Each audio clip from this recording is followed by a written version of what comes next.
What's going on, guys? Student Dr. Shak here. Welcome back to another video. Today I'm going to be talking about the body paragraphs of the personal statement. I'm going to tell you some tips that I use to build a very successful and emotionally impactful story to med school admissions committees, and that ultimately helped me land that interview spot. I'll definitely give some examples of my personal statement to help explain some of the tips that I talk about. Alright, let's get right into this, but first, if you're new, definitely consider subscribing. The biggest thing that the body of your personal statement needs to convey is not so much what you did as a pre-med, but more so how your experiences made you more committed to pursuing a career in medicine. That's the main thing. The first thing that I recommend is to boil down your experiences to just a few that really have shaped your pre-med years. And typically students talk about their clinical experiences or research experiences as a big element that contributed to a lot of why they want to be a doctor. Now, before you begin regurgitating everything that you did, like how you would normally do at a work and activity section, remember, this is not a CV. This is a story and a narrative, right? So it's not so much what you did, it's more so how what you did made you realize that becoming a doctor is something that you definitely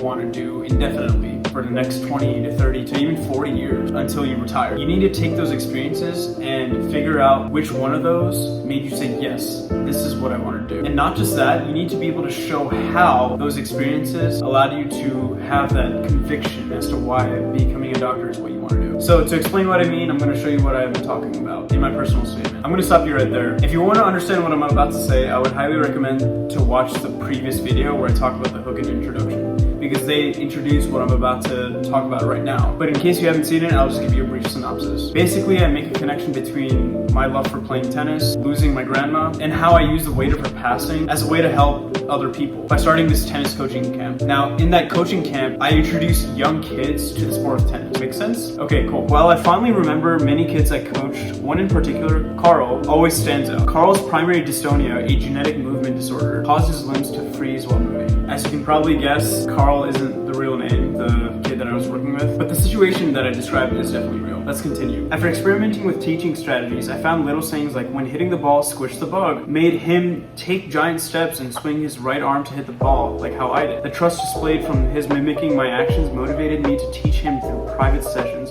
that were tailored to help him build skills and find enjoyment on the court. So notice how I'm presenting this experience as a story. I'm not even talking about the fact that I have some teaching skills or leadership skills or the ability to run some kind of business. And I'm not even talking about and like showcasing the fact that I have qualities like leadership and patience and whatever. Believe it or not, admissions committees can already interpret that. Instead, I'm talking about the impact that I'm leaving on my students. The key word is trust. And I proceed to talk about how my students have impacted me. Let's see how. Carl's tireless resilience served as a poignant reminder for me to persist and to find joy in even the most difficult of circumstances. Okay, cool. So not only have I expressed this duality between the impact that I give and the impact my students have given to me, I then extend the situation to an emotional feeling. I talk about how this interaction served as a reminder to always feel joy even in some of the toughest times. All because I demonstrated how Carl was a happy kid despite his condition. This is something that med schools definitely want to see. They want to know that you can experience some kind of joy even when it's the toughest of times. Because guess what? Med school is hard. You need to be able to cope with that and find the joy in some of the other activities that you do so that you can avoid burnout. And the thing is, you don't even need to outright say, hey, look, this experience is good because it impacted me in this way, and therefore I now have this acquired ability to be resilient or be patient or demonstrate some kind of leadership or